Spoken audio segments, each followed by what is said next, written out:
Je m'appelle Artiali, j'ai 22 ans, je suis illustratrice et artiste peintre en autodidacte. Je dirais que mon univers artistique, il est très onirique, pop psychédélique, introspectif et sensible.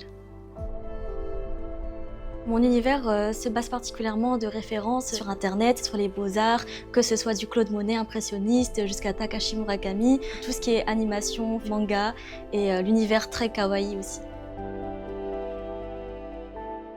J'ai commencé à dessiner depuis toute petite à partir du moment où j'ai pu tenir un crayon entre les mains. Je me suis beaucoup inspirée de ma grande sœur qui aimait faire des bandes dessinées et de ma mère qui dessinait aussi d'occasion. J'ai grandi à côté d'une bibliothèque qui était proche de chez moi et m'inspirait donc de bandes dessinées et de mangas. Et j'ai su que l'art allait prendre une place très importante dans ma vie à partir du moment où j'ai gagné 2 concours de dessin.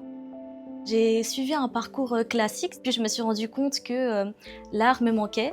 Donc j'ai basculé dans une licence art plastique durant 3 ans à Rennes 2. Et ensuite, j'ai fait une année en philosophie de l'art sur Paris, à Paris Panthéon-Sorbonne. La licence en art plastique m'a beaucoup apporté en ce qui concerne mes références artistiques et culturelles. Tout ce qui est philosophie de l'art, ça m'a beaucoup aidé dans ma vision artistique. Je fais mes illustrations sur tablette graphique. Je fais aussi mes peintures donc à l'acrylique. J'utilise aussi de l'aquarelle. Et en ce qui concerne le dessin au traditionnel, j'utilise des feutres acryliques ou des feutres à l'alcool. Et ça m'arrive aussi d'utiliser des crayons ou des supports assez anodins comme des stabilos ou des marqueurs, des crayons fins. Une œuvre prend forme à partir du moment où je sens que j'ai une émotion très forte qui me vient en tête. Ça peut arriver sous forme de vision, par musique, parce que je ressens des sentiments très forts et les souvenirs, les rencontres.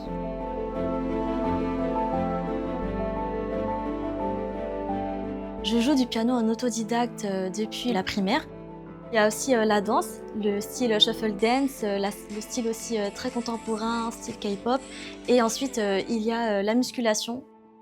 J'ai commencé les réseaux sociaux et je me suis rendu compte que ça marchait plutôt bien. J'ai vraiment pu commencer à monter une petite communauté petit à petit. Ça m'a ouvert énormément de possibilités, une certaine aussi reconnaissance artistique auprès de plusieurs acteurs et qui m'a beaucoup réconfortée dans ma position d'artiste.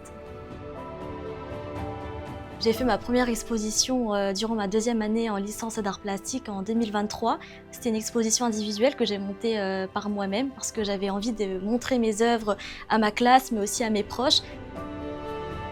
Il y a un concours dans lequel je participe le 25 et le 26 mai, ça se passe à Blois. Ce sera la première fois que j'expose dans un salon d'édition du livre. J'ai vraiment très hâte d'y être. Si jamais je devais donner un conseil à un jeune qui me suit, ce serait de ne jamais abandonner, de toujours persévérer, de croire en sa vision, de croire en sa perspective. Parce que rien n'est faux, l'art c'est une grande liberté, donc il ne faut pas lâcher. Si jamais une personne regarde mes œuvres, j'aimerais vraiment qu'elle puisse se reconnaître, qu'elle puisse aussi se dire que les couleurs l'apaisent et qu'elle puisse justement s'y perdre à l'infini.